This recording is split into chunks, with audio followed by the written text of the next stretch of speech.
Welcome back to the Road to National series. In today's episode, I'm going to take you through a lower max workout. So first things first, my max variation for the week is a banded deadlift. Now this is using the most band tension I have available. And I basically just did one warm-up set and immediately went to this top set and luckily managed to hit it, managed to explode fast enough off the ground to carry me through to lockout. And I was very happy with that because my weakness is usually a lockout issue. And I'd only actually managed to hit that 120 kilos of bar weight with the lighter band before, with only 160 kilos of band tension. So that was a nice PR moving forward in the right direction. And the lockout was a bit smoother than when I'd hit it on the lighter band tension. Even though there was less tension, I'd managed to pull all the way through to lockout with those bands. So I was happy about that. I did actually warm up a bit more with some deadlifts before doing those two sets, but once I was ready, they were the only two I filmed and jumped into. So successful max effort lower. Moving on to the first accessory here. This is the most successful I have been with any accessory this year. And the reason for that is this exercise used to cause me loads of knee pain. Now I tested it at the end of last week on my final deload lower workout and I was using knee sleeves there. But here I don't even have my knee sleeves on underneath my trousers. I've gone completely raw and I was able to do this exercise without any pain in my right knee at all, which is just such a massive marker for me of progress with my knee. It has been tremendously frustrating. I've been working through this knee injury for like 2 years now. It is a very strong, sharp pain and has been very debilitating. It basically came around because my squat strength improved so quickly when I first started squatting that my body was not physically prepared for the higher loads and actually training that much volume because I hadn't been training my legs properly. I'd probably done like, I don't know, 5 or 10 sets of legs over a 5-year period. Honestly, I just never used to train my legs. So when I started training them, I tried to train them as frequently and intensely as my upper body, and it resulted in this knee injury. So it's been a long road back to getting this knee feeling good. It's definitely not over by any margin, but the fact I was able to do these cambered bar but elevated heel squats, which really make you send your knees over your toes and put a lot of pressure on the knee without any knee pain, has been fantastic, particularly at 80 kilos there. I'm just going to slowly progress that up over time and hopefully I'll be into the hundreds of kilos not too long from now. So the next accessory here is my single leg hamstring curls. Now during my last workout on my deload lower week, I said I was feeling some pain in like my tendons on the back of my knees on both sides, which felt very random. I thought it was just down to overworking, and I felt it as well on this first set here. On both sides, like I'm holding my knee there in a bit of pain. It's sort of wrapping round the sides of my knee and almost to the front of my knee, but a lot of pain on like the two main tendons on the back of your knee.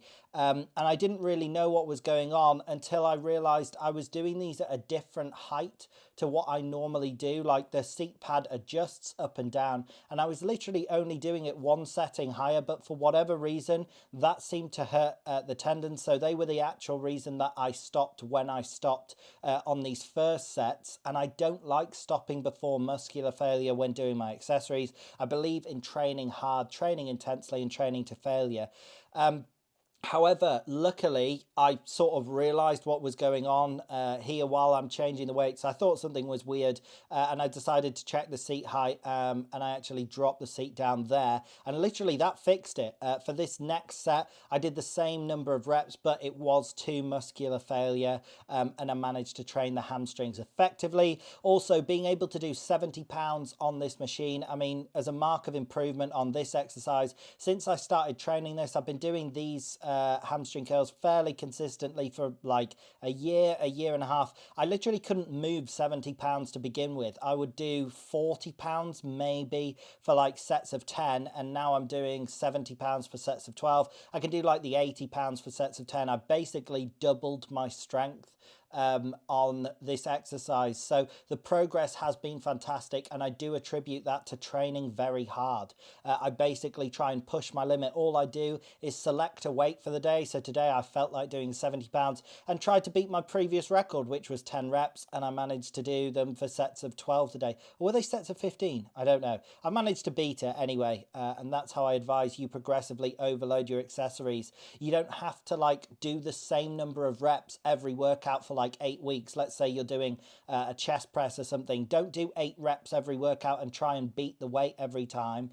Or do the same weight every time and try and beat the reps. I'd fluctuate it. Some weeks do what was previously your 8 rep max and try and get a 9th rep, or go to what's your 20 rep max and just keep fluctuating it. Then it's constantly new. Do whatever you're enthusiastic about. So that's my policy with accessories, and as I've said, the progress I've been making on them has been fantastic. So I strongly recommend you do that as well. So the next accessory here was very heavy calf raises. This is to take the point I've just been making as well. These are way heavier than I've gone on elevated heel calf raises before. I've done these flat and I decided to use proper weightlifting shoes as like a solid base to do these off. These have fatigued my calves like mad, and I did these little like shimmy and pops. They just burn the calves even more right at the end.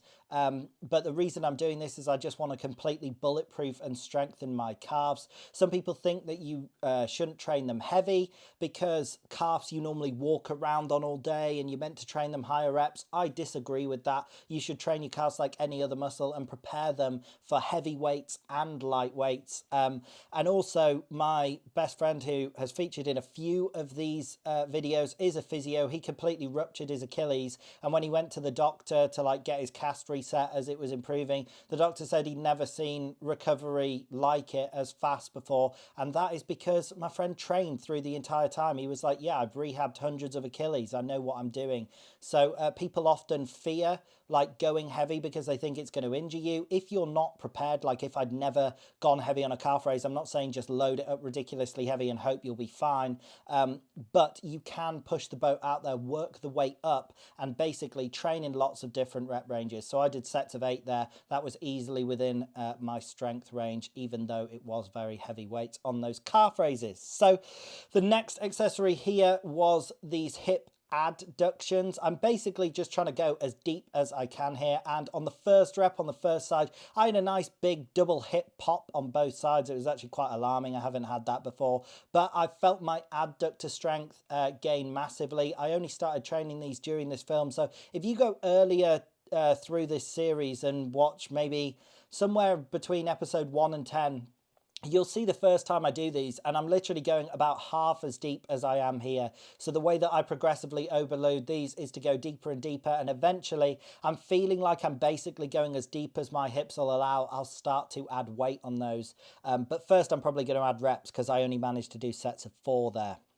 So the final accessory here was glute kickbacks. I did banded glute kickbacks, and because it was with the band, with a cable machine or a different version of glute kickbacks, I like to really try and squeeze the glute. But here I was trying to work on the glute's explosive strength. So I was trying to do explosive, fast glute kickbacks. These actually did target my glutes great. I did feel a little bit of soreness building up in them, even though I'm able to move the weight, the band, really quickly. So this is another thing I'd suggest that you can do on accessories. You don't always have to load up with regular weight. Obviously, band tension increases throughout the range of motion, so it's great for working on explosive strength. That's why on my dynamic effort days, I work on explosive strength with the band tension, but also you can use them for accessories. And if you want to target a specific muscle like I'm doing here on the glutes, it's great to apply a new training stimulus to the body. So using band tension is a good way of doing that. That helps you overcome the law of accommodation, which is something where if you do the same thing over and over, eventually you plateau. And this is getting at what I was talking about earlier with accessories as well, which is pick lots of different rep ranges and sort of of rotate different variations of exercise and rep ranges, because that's going to keep fresh stimuli being placed onto your body, and you're going to keep improving. You actually get stronger, like at sets of 8, if you go away and beat your reps at sets of 6, sets of 12, sets of 20, and then come back to the sets of 8. You'll become stronger even though you haven't just been training sets of 8. So that is it for today's video. I hope you did in fact enjoy the video. If you did, drop a like, drop a comment, subscribe, click the bell, all of that good stuff, and have a great day.